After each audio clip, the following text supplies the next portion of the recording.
Денеска спомнав, ќе зборувам за една тема која што нормално нема да биде на исти начин презентирана, се надевам, како тогаш, а би започнал сепак со утрински, се извинувам, стикот што беше воведен, или стик за запометување во поуката, кој што сакав да искоментирам на него, меѓутоа ми текна, си викам, мајде ке воведот ќе ми биде на некој начин со тој стих. Значи, се наоѓаше во прво Солуњаните 2.4 и се уште таму се наоѓа. Божјата реч е вечна како и самиот Бог. Иако некои се обиделе да ја менуваат, меѓутоа сепак Господ ја сочувал и ја имаме и денеска. Туку како што Бог не испита, значи прво Солуњаните 2.4, туку како што Бог не испита да ни го довери Евангелието, така зборуваме, не угодувајќи им на луѓето, туку на Бога, кој ги испитува нашите срца.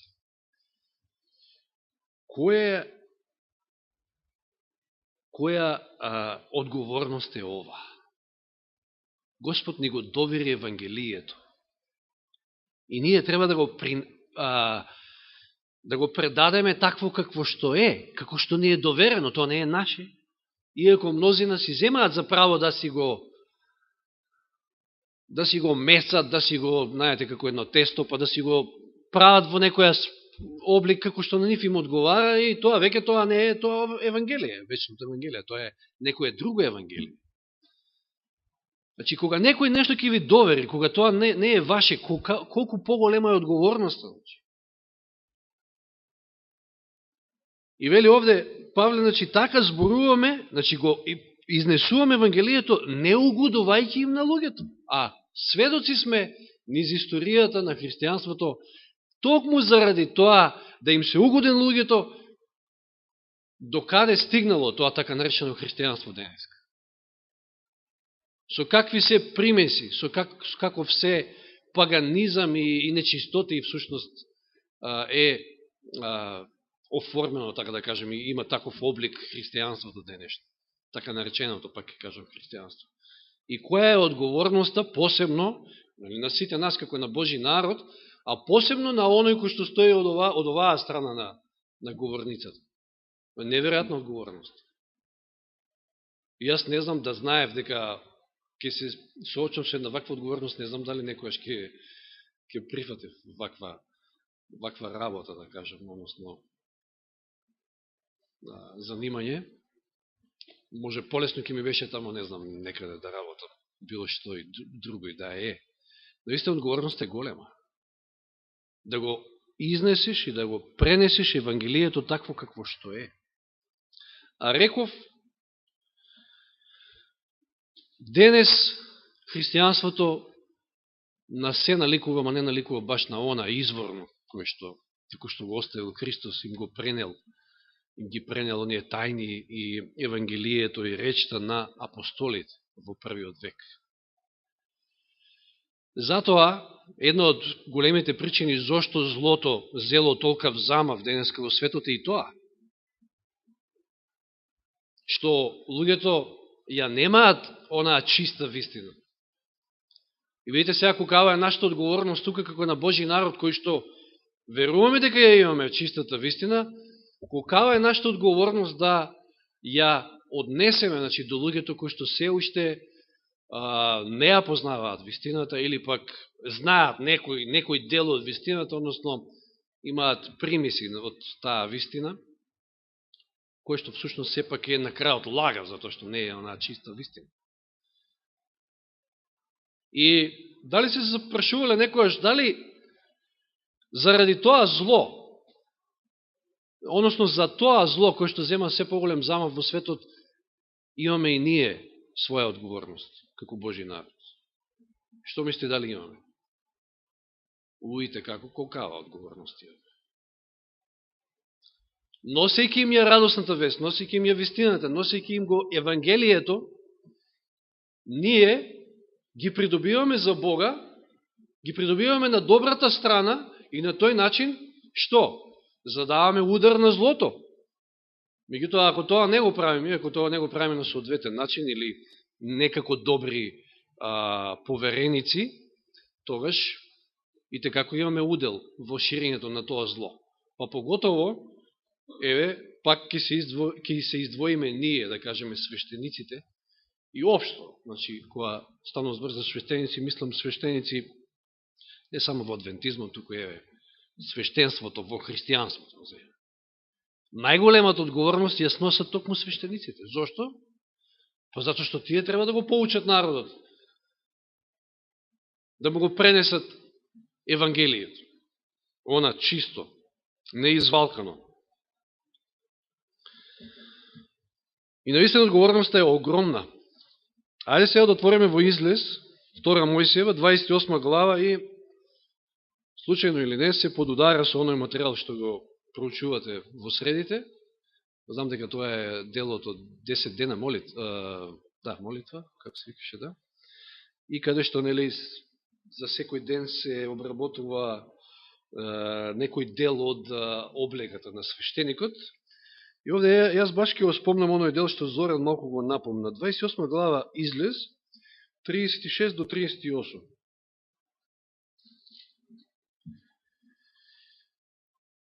Потоа направи една плоча од чисто злато и врежи врз неа, како што се врежува врз печатниот прстен. Значи плоча од чисто злато, кој што требало да стои на челото таа капа на свештеникот. И што требало да се вреже?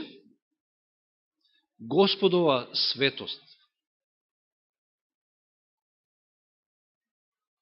На капата од првосвештеникот. Врзи ја на капата со сина врвца, за да стои однапред на капата, нека стои на Ароновото чело. Замислите си, сега кога читаме вакви стихови, повторно алудирајќи на онаа одговорност на свештеникот. Која одговорност? Господова светост. Свештеникот го представува Христа, првосвештеникот, кој што ќе дојде подоцна. Тој бил посредник меѓу Бога и луѓето. Нели, па тие звончиња претходно стојат звончињата, нели, кои што баш на Јом Кипур со нетрпение чекале луѓето надвор да се слушне тоа звоно, затоа што ако не се слушне, значи свештеникот е мртов. Која одговорност? Да го застапуваш народот Божи пред Господа. Господова светост. Но и не е само таа одговорност, она што веќе го напомнав, Езекијел 44:23. Имале една света одговорност свештениците и имаат.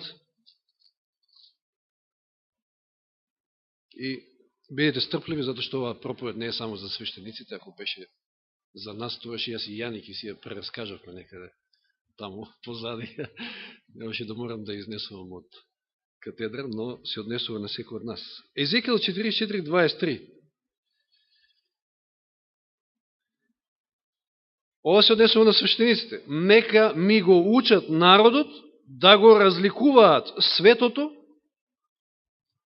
од несветото, да го делат нечистото од чистото. Ова вело одговорност на свештениците и ден денеска е. Да го учат народот што е свето, а што е обично, да кажем, не свето. Што е чисто, што е нечисто. Веројатно свештениците во многу потфрлиле, зборам пак општо, кога ја гледаме состојбата денеска во светот. И така наречените верници кои што не знаат што веруваат, се суеверни, отколку верни, повеќе суеверни, отколку верни и така натаму и така натаму. Јас денови имав прилика да гледам на еден од тие каналите историски за Марија Магдалена. Можете да се наслушате тамо глупости колку сакате, значи не ви препорачувам многу да гледате баш такви некои документарци, меѓутоа спомнуваат како наводно имало некои остатоци и се смета дека таа отишла во Франција тамо да го проповеда Евангелието. И во една црквичка или манастир што беше тамо, има еден како златен кип направен и горе на местото на главата се наоѓа черепот, кој што наводно е автентичниот череп на Марија Магдалена. И тоа, знаете, тоа е Сега огромно светилиште таму, сите доаѓаат, се клањаат, бацуваат, што ти знам. Што се права? Луѓето прават свето од нешто што не би требало да е тоа, или обратно. А таму подолу, значи на тој кип, стои еден како стаклен дел, кај што наводно е парчето од облеката на Исуса, кога Марија, после воскресението Христово на денот или недела, првиот ден, го допира Христа, нели, кога он ни вика, немој, не ме допира, се уште се немам отидено кај мојот отец. И сега тоа е, демек, парчето од облеката која што таа го допрела Христа. И такви реликви, такви, имате еден куп по Европа и насекаде, по оној, така наречен, ке кажам, пак христијански свет. Свети места и така натаму и така натаму. Тоа е пропуст на свештениците. Како што овде стои и вели дека нивна задача е да го поучат верништвото што е свето, а што не свето. Што е чисто, што не чисто. Ајде да видиме сега во Левитска книга, значи 3 Мојсија, во 10 глава, познат настан, колку Господ е сериозен кога станува збор за тоа колку треба прецизно да тече, значи, неговата служба, конкретно овде службата во првото светилиште, односно во онаа скинија, или шаторот, кој што му била дадена на Мојсија. Во 10 глава го имаме оној настан со Ароновите синови, кои што били, нели, свештеници, Надав и Авиот. Ги читаме првите 2 стиха. Краток извештајот, меѓутоа, но тука има многу што да се каже. Значи, 10 глава Левит. Ароновите синови Надав и Авиот ја зедоа секој својата кадилница, ставија оган во нив и положија темјан во него, за да принесат пред Господа туѓ оган, што тој не им го заповеда. И што се случува како резултат на ова? Но излезе оганот пред Господа и изгоре, и тие умреа пред Господовото лице. Ако читаме тамо, не мора сега да наоѓаме се, може би сте имало во тој материјал кој што го проучувате, темјанот кој што требало посебен начин, посебен рецепт постоел како да се изработи, значи да се подготви темјанот за таа света употреба во светилиштето. И не само темјанот, туку и оганот требало да биде свет. Од каде бил зиман оганот, од каде свештеникот го подпалувал темјанот во крадилницата? Од жртвеникот. Значи се секавате, скоро сте читале за тоа. Еве ќе прочитаме во Левит 16 глава, значи малку понапред, од 11 до 13. Потоа Арон нека приведе јунет за принос за грев за себе и нека направи покривање на гревот на себе си и својот дом и нека го заколе јунецот како жртва за грев за себе. Потоа нека земе кадилница, полна со вжарени јаглења од жртвеникот, што е пред Господа, и 2 полни грста благо миризлив темјан истолчен во прав. Нека го внесе тоа зад завесата и така натаму, така натаму. Очигледно дека Надав и Авиот, како свештеници, го зеле соодветниот темјан, го користеле соодветниот темјан, меѓутоа каде погрешиле? Овде вели принеле туѓ оган. Значи, си рекле, оган, што има врска сега, оган. И овој, ако ставиш прски, ќе те подпали, или овој другиот, исто е. Резонирање, онака, човечки. Иако Господ точно кажал како, значи, од каде, од кој оган. А знаете зашто од таму? Затоа што на почетокот, не читавме во 9 глава Левит, кога, значи, жртвата, ајде да прочитаме, сепак. Во 9 глава од 22, од 22 стих, некаде беше на крајот. А Арон ги подигна своите раце кон народот и го благослови, откако ги принесе жртвата за грев, паленицата и помирителната жртва. Слезе. Потоа Мојсей и Арон влегува во шаторот на средбата, кога излегува го благословија народот. Господовата слава му се покажа на целиот народ. Оган излезе од пред Господа и ги изгоре паленицата и лојта. Целиот народ го виде тоа, воскликна од радост и падна на своето лице. Оганот доаѓа од Господа. Господ ја пали жртвата, што нели значи? ја прифаќа како таква, тоа е тој свет оган од Господа и потоа од истиот тој оган, првосвештеникот става во кадилницата, кандилото, со темјанот и потоа кади. Сега да не зборуваме молитви, символиката на сите тие моменти овде, не е тоа темата, но Надав и Авиот него направиле тоа, реков, си размислувале, може би си велеле, меѓутоа не само тоа, не дека размислувале, која е причината зашто ги испомешале работите овде. Не знаеле, изгубеле од вид што е свето, што е не свето.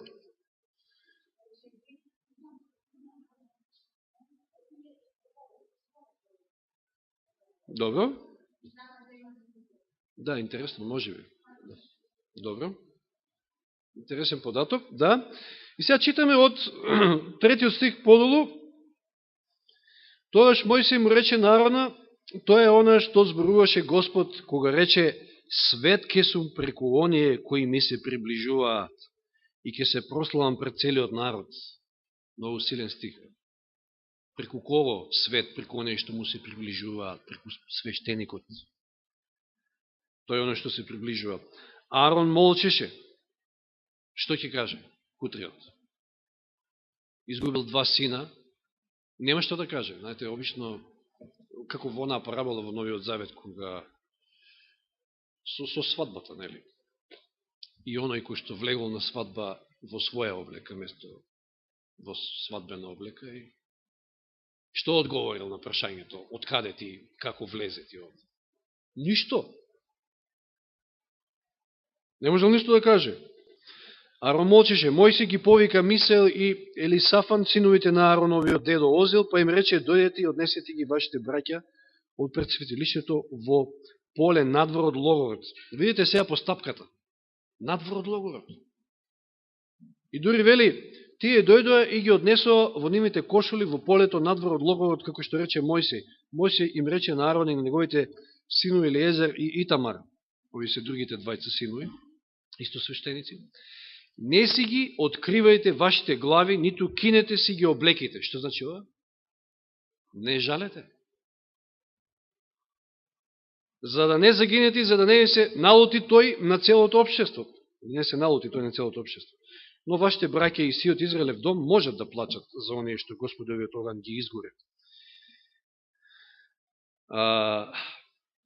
8 стих, она што е битното околу, тоа како погрешиле. Господ му рече на Арона, кога ќе влегувате во шаторот на средбата, изречита заповед стоела, не пиете вино, ниту опоен пијалок, ниту ти, ниту твоите синови со тебе. Така нема да загинете. Тоа е постојан закон за вашите родови, за да можете да го разликувате светото од несветото и нечистото од чистото, за да ги научите израелевите синови на сите закони што Господ ги даде преку Мојсија. Многу јасно. Немојте да пиете опојни пијалоци, за да можете, за да ви биде бистар, чист умот и да знаете, да можете да разликувате што е свето, што е несвето, што е чисто, што е нечисто, и устоа и да можете да ги поучите, да го поучите народот за тоа, бидејќи тоа нели им било и должност. Што гледаме овде, Надав и Авиот зеле обичен оган, така да, нели, насловиме, и си рекле и го принеле пред Господа како свет оган. Меѓутоа гледаме дека тоа не иде така и не може. Господ такво нешто не прифаќа. Тоа што е обично, тоа што е свето, се знае. Не може обичното да стане свет или обратно. И сега обратното ќе го видиме во Данијел, книгата на пророк Данијел, или Данило, во 5 глава. Да се посетиме на она гозба на која што Валтазар, после која што тој ќе го изгуби животот и ќе го изгуби царството, како што Данијел ќе му го протолкува записот на зидот. Но што е сега интересно во оваа 5 глава книгата на пророк Данијел, од први стих. Царот Валтазар им приреди голема гозба на 1000 своји големци, испијанет со вино, повторно. Истиот случај. Испијанети се со вино, како и надав јавиот. И не знаеш што прават. Валтазар нареди да се донесат златните и сребрените посадки, што неговиот татко Навуходоносор ги беше ограбил од Ерусалимското светилиште. Па од нив да пијат царот, неговите големци, неговите жени и соложници, и така ги донесува златните и сребрените посадки, грабнати од Божиот храм во Ерусалим, и почнаа да пијат од нив царот, неговите големци, неговите жени и соложници. Пие вино и ги славија своите богови од злато и сребро, од бронза и железо, од дрво и камен. Што гледаме сега овде? Какви се овие посадки, садови, од светилиштето? Свети. Сега гледаме спротивното. Она што е свето, се принесува, се прави од него како да е обично. Си наточиле винце и си продолжили со забавата. И видите сега пак реакцијата Господова. Како жестоко, значи милостивиот Бог, Бог што е полн со љубов, како знае некојаш жестоко. И овде и ова се гледа милост. Ако не за други, за нас и за сите генерации, понатаму милоста, за да внимаваме како постапуваме со светите нешта. И се појавува рака, која што над зидот ќе напише мене ке текел уфарс. И сега царот не знае што се тоа значи. И ајде овие, ајде оние, знаете сите оние нивни учени луѓе таму, вражалци и што ти не, за да на крајот жена му каже дека, Данијел ќе го повикаш, он ќе протолкува, затоа што тој е полн со свети дух, со мудрост. И доаѓа Данијел, и Данијел што му вели? Го подсетува на историјата и на оно што му се случи на неговиот татко, на Навуходоносор. А што му се случи на Навуходоносор? Кога тој се дрзна да се дига против Господа и да вели јас, што му се случи? 7 години пасеше трева како вол, полуде. За да на крајот го прослави Господа, затоа што Господ е тој кој што ги менува царевите, а не ти како цар на најголемото царство светско. И вика, ти тоа го знаеш, и му вика Данијел на Валтазар. Значи, ти си свесен, ти знаеш како Надав и Јавиот. Знае ли тие како свештеници што прават и како треба да прават? Знаеа. Тоа беше се изречито кажано. Кој оган, каков темјан и така натаму и така натаму. И затоа Господ се гневи. Кога знаеш, а постапуваш спротивно, го обесчестуваш, го обесветуваш она што е свето. Или светото го правиш обично, или од обичното сакаш да направиш свето. И ќе му ја каже судбината и тоа и ќе се случи. Ке се раздели твоето царство, најден си лесен, крај со тебе. Уште истата вечер се случува тоа. Видите колку Господ е сериозен, па и во Новиот Завет, ја рече некој, сега се случаеви од Стариот Завет, па во Новиот Завет, Исус, што прави Исус во храмот? На 2 пати дури, кога се обесчестува неговото име и службата е целата испревртена. Па со прачка, значи прави, за да ги истера трговците и сите оние кои што направиле од храмот Божи ајдучка пештера, да, и трговски центар, да кажем така. И сега, како е денеска? Како Господ гледа на овие работи денеска? Односно денес. Дали Господ се менува, дали се сменил нешто? Дали денеска имаме, и реков, има еден куп моменти, ако се сеќавате на последното видео што го гледавме тука од Даг Бачелор, значи, како тоа низ годините христијанството само додавало од она паганштина и сето она само со цел за да му угоди на народот. Ете, тоа е тоа. Тоа е неверен слуга, неверен управител, кој што не го проповеда Евангелието онако како што му е дадено, туку го извртува само за да му угоди на човекот, на народот, за да, ете, има некоја си, не знам каква корист од сето тоа, па и материјална на крај. Знаеме каква материјална помош, корист имала католичката црква за време на средниот век од сите тие работи. Божиот закон. Дали Божиот закон е свет? Павле самиот вика тамо, и заповедта е света и добра. Па не може да биде поинако, затоа што нели, тоа е препис на Божиот карактер. Господ е свет и законот е свет. Господ е непроменлив и законот е непроменлив.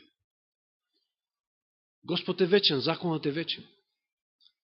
Што прават денеска свештениците, што прават денеска така наречените христијани со Божиот закон? Кој што е свет, го обесветуваат. Чепкаат, тамо кај што не треба да чепкаат.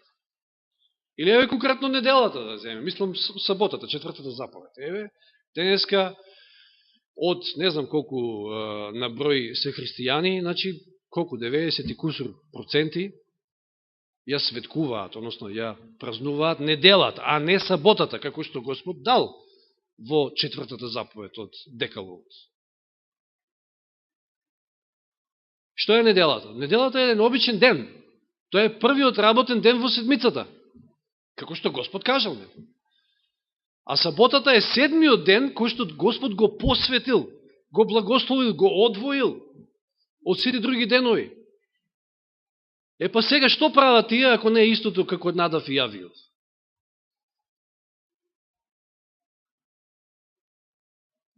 Прво, зимаат еден обичен ден и мислат дека тие го посветиле, па станал свет. Елен Вајд ќе каже, ако читате, дека не може ни еден свештеник, ни било кој од нас, или не знам кој да е, архиепископ, било што, да посвети нешто, па не знам, вика, ни трунка од посветеност нема на неделата како ден. Ни трунка, ништо нема од посветеност, од светост тој ден. Тоа е еден обичен ден. Тие зеле еден обичен ден и го прикажуваат како свет. А го прават и спротивното. Го земаат саботниот ден, седмиот ден, кој што е свет, и велат дека е обичен. Работен ден, како и останатите 5. Истата работа. И како Господ гледа на ова? Знаете, ова се сериозни работи, вака кога ќе ги поврзете стиховите, ова се сериозни работи, иако може би си велиме, и исто размислуваат луѓето денеска како Надав и Авиот, си велат, ден, шо има разлика сега? И ова е ден 24 часа и ова е ден 24 часа. Шо има разлика? Некој па таму па не ги познава деновите, за него сите денови се исти, нели? Па и навидум се исти, ама не може да биде саботата иста, затоа што е посветена. Таа е свет ден Господов. И е поинаква од сите други 6, затоа што Господ така рекол. Господ е посветен и благословен. Можеме ние тука да смениме ништо. И да посветиме, не знам, некој друг ден што нам ќе ни одговара. Ајде да читаме во Езекијел. Езекијел 22 глава.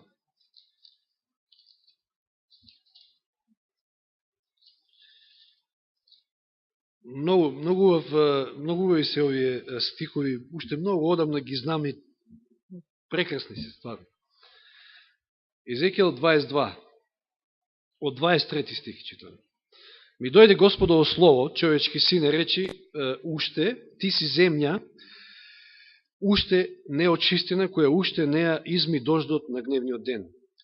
Во незината средина има заклетви од пророци, како лавовите што рикаат и што раскинуваат пленови, ги голтаат луѓето. Им ги одземаат богатството и скапоценностите, множики ги вдовиците среде неа. А овде ќе забележиме, значи, и пророци, и свештеници се неверни. Неверни управители, да кажеме, на на тајните Божји. За богатство, за материјална корист. Потоа вели, нејзините свештеници не го почитуваат мојот закон и ги обесветуваат моите светини. Не разликувајќи го светото од несветото. Не учејќи се да го разликуваат нечистото од чистото. Зошто? Зошто не разликуваат? Зато што и тие се опијаници.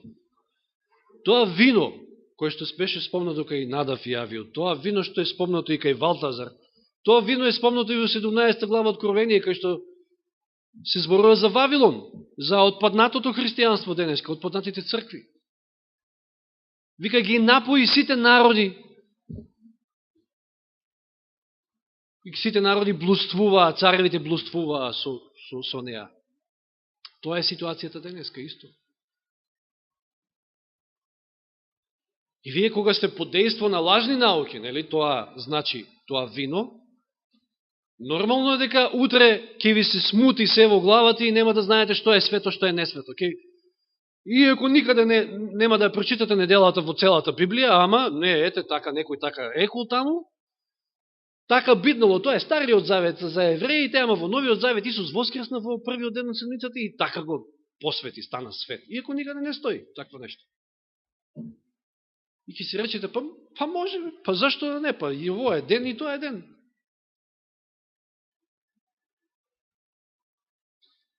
Тоа прави виното. И затоа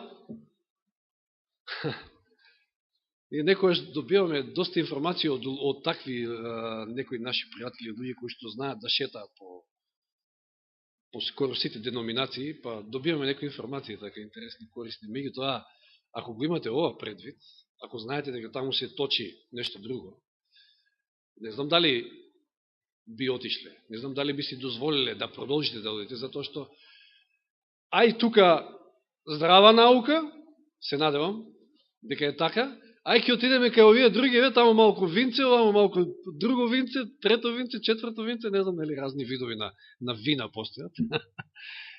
И на крајот, што ќе знаете, што е вистина, што не е, што е свето, што е не е свето, секи ви биде избркано во глава. Навистина е така, и во буквална смисла, но и во духовна смисла. Елен Вајд вели дека неделата е токму пренесување на туѓ оган. Посветувањето, така да кажем, на неделата е пренесување на туѓ оган. Тоа е тоа, ништо друго. И ајде да ги оставиме другите, меѓутоа да се свртиме малку кон себе. На крајот, само да ќе спомнеме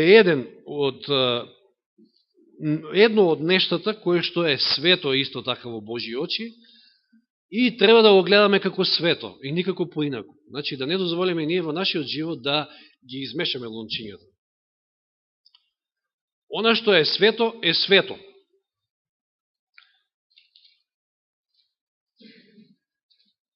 Исус Навин, 6 глава.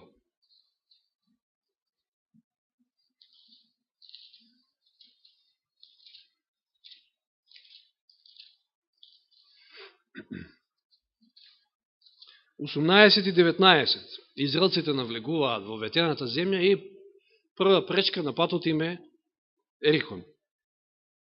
Што рекол Господ? Или им кажал како ќе се освои, го освоиле, се што е таму е проклето, немојте ништо да чепкате. Еве, ќе прочитаме 18-19 стих. А чувајте се од проколнатото во градот, за да не станете и самите проклети затоа што сте зеле проклето. Зашто со тоа бисте навлекле проклетство врз логорот и бисте го направиле несреќен. И внимајте 19 стих, вели, затоа сето сребро и злато, сите бронзини и железни садови, нека му бидат посветени на Господа, нека бидат чувани во Господовото сокровиште, или во неговата ризница, неговата благајна. Сето оно што е вредно во Ерихон, нека му биде посветено на Господа. И се тоа што му било посветено на Господа. Ова е идејата, не мора ова да значи тоа, меѓутоа идејата од ова што овде го гледаме и во Малахија, 3 глава. Значи, ако се што е вредно во Ерихон не смее да се чепка, тоа е посветено на Господа, и ако човек чепне, ќе си нанесе проклетство на себе, тогаш навистина не треба се чепка. Тоа е посветено на Господа. Меѓутоа се нашол Ахан, и што забележал тамо една наметка, златна плочка, тамо сребро нешто, значи злато сребро, си ги дигнал, ги закопал тамо во својот чатор, да, шипка беше, и со тоа нанел проклетство, дури вика на целиот логор, значи на целиот Божи народ. Значи, оно што било посветено на Господа, што е свето, тој си го дигнал за себе. Во Малахија стои, да не отвараме таму, сигурно имаме за едно, 2-3 саботи, ќе имаме и поука на таа тема за десетокот. Значи, кога зборуваме за управителство, за пари, за такви работи, нормално десетокот да се спомне. Во Малахија во 3 глава вели дека со проклетство сте удрени, зошто? Затоа што му закинувате на Господа од десетокот и од приносите. Че десетиот дел, ние многу добро знаеме, е свет дел, посветен. Тоа е посебен дел. Тоа е Божи дел. Тоа не е наш дел. Не може тие свети пари да ги користиме за обична употреба, да кажем. Како што, нели, Надав и Авиот сметал дека може, односно Валтазар сметал дека може оние свети посадки, садови да ги користи за обична употреба. Опијаните. И има и други примери, меѓутоа ова е можеби така по-ударен беше и ми текна на овој случај со Ерихон.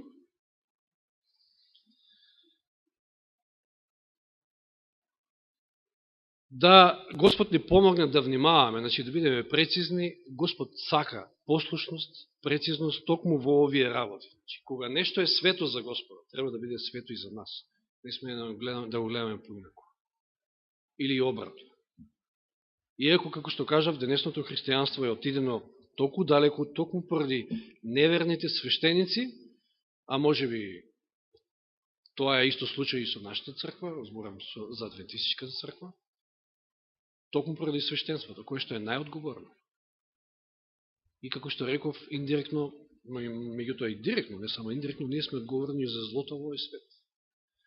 Зато што ние сме тие кои што треба да го на некој начин анулираме злото, да го спречиме ако можеме, односно со проповедање на радосната вест и придобивање на души за Божито царство.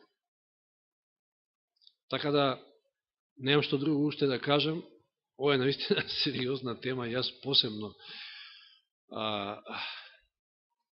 за себе ја сметам за сериозна, затоа што стојам на тоа место на кое што сум. Нека Господ ни помогне да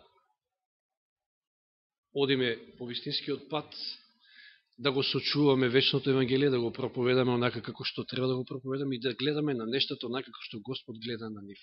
Ако нешто е свето, е свето. Ако е обично, е обично. Не смееме да ги мешаме работите, гледаме како се подига Божиот гнев во такви случаи. Да ве подсетам само на 5 глава Исаија, од неодамно зборувавме. За Божиот народ тамо се вели, вика, доброто го нарекуваа зло, а злото добро. Зошто дојде до таа ситуација? Ете од тие причини. Нека Господ не чува, нека ни помогне да обстоиме во ова време, невреме во кое што живееме, каде што веќе ништо не е свето. За луѓето веќе денеска ништо не е свето. А за волја на вистина, па од друга страна, ете, одат, ќе се клањаат тамо, не знам, на некои регликви, наводно, на ова, на она. Значи, прават свето од нешто што на вистина нема врска. А она што е светото, саботата, Божиот закон, она што на вистина е свето, го погазуваат. Нека Господ не биде и нам милостив и на сите нив. А ние сме тие кои што треба да им ја однесеме вистината. Амин.